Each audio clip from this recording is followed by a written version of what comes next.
여러분, 이 갈치 한 토막이 18만 원입니다. 이 가격을 보고 식당 주인을 비판하셨을 수도 있습니다. 혹은 요즘 물가가 정말 심각하다고 생각하셨을 겁니다. 하지만 만약 이 작은 생선 한 토막이 우리 모두의 미래를 향한 무서운 경고라면 어떻게 받아들여야 할까요? 이것은 단순히 비싼 가격의 문제가 아닙니다. 기후재앙이 우리 지갑을 어떻게 파괴하기 시작했는지 보여주는 첫 번째 증거이기 때문입니다. 잠시 식당에 대한 비판을 멈추고 이 현상을 설명하는 중요한 용어에 주목할 필요가 있습니다. 바로 기후플레이션이라는 단어입니다.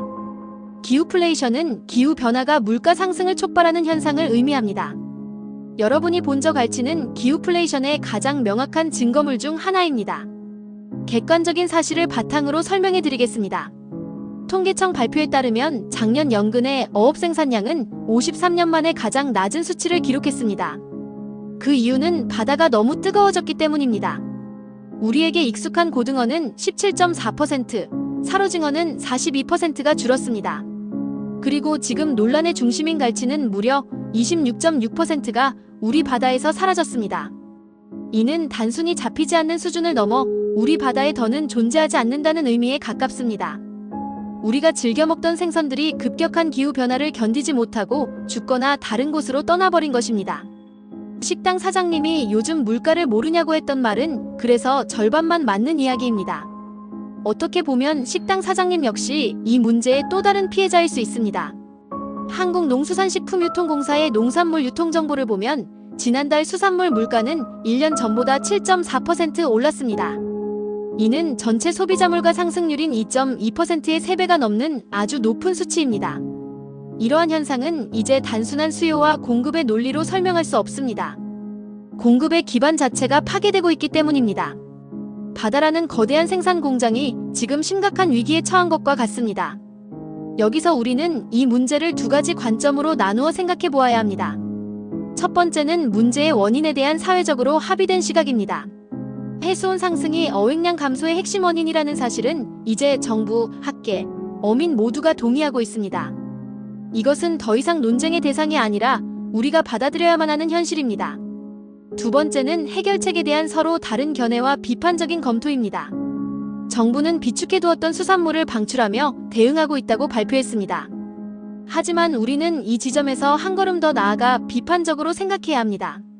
창고에 쌓아둔 생선을 시장에 푸는 것이 과연 근본적인 해결책이 될 수 있을까요? 이는 단기적인 충격을 완화할 수는 있겠지만 문제의 원인을 해결하는 방법은 아닙니다. 창고에 비축된 물량이 전부 소진되고 나면 그 다음은 무엇으로 대처할 수 있을지 의문이 남습니다. 그리고 우리가 정말로 놓치지 말아야 할 가장 중요한 사실이 있습니다. 이것은 결코 수산물에만 국한된 문제가 아니라는 점입니다. 갈치 한 토막의 충격적인 가격에만 머물러 있으면 더 큰 위기를 보지 못하게 됩니다. 작년 봄 우리는 냉해 피해로 사과와 배 가격이 폭등하는 것을 경험했습니다. 기록적인 폭염은 배추와 무의 생육에 큰 타격을 주어 김치 가격을 걱정하게 만들었습니다. 이 모든 문제들은 결국 하나의 뿌리에서 뻗어나온 각기 다른 가지일 뿐입니다. 그 뿌리의 이름은 바로 기후위기입니다. 지금 우리가 겪는 것은 식량 시스템 전체가 흔들리는 과정의 시작 단계일 수 있습니다. 갈치는 그저 우리에게 가장 먼저 도착한 비상 신호일 뿐입니다. 결론적으로 18만원짜리 갈치구이는 우리에게 중요한 질문을 던지고 있습니다. 이것을 단순히 비싼 한 끼 식사로 여기고 불평하며 넘어갈 것인지 생각해 보아야 합니다. 아니면 내 지갑과 우리의 미래를 지키기 위해 문제의 본질을 직시하고 목소리를 낼 것인지 선택해야 합니다. 감정적인 분노에만 머무르기보다 객관적인 자료를 읽고 현실을 분석하여 합리적인 대안을 요구하는 자세가 필요합니다. 마지막으로 여러분께 묻고 싶습니다.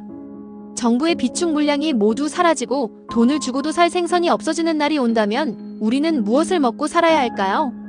오늘 여러분의 식탁은 안녕한지 한번 돌아보셨으면 합니다. 환경 이야기는 여러분의 후원으로 만들어지고 있습니다. 여러분들께서 후원하신 금액은 녹음, 편집, 콘텐츠 제작에 소중하게 쓰겠습니다.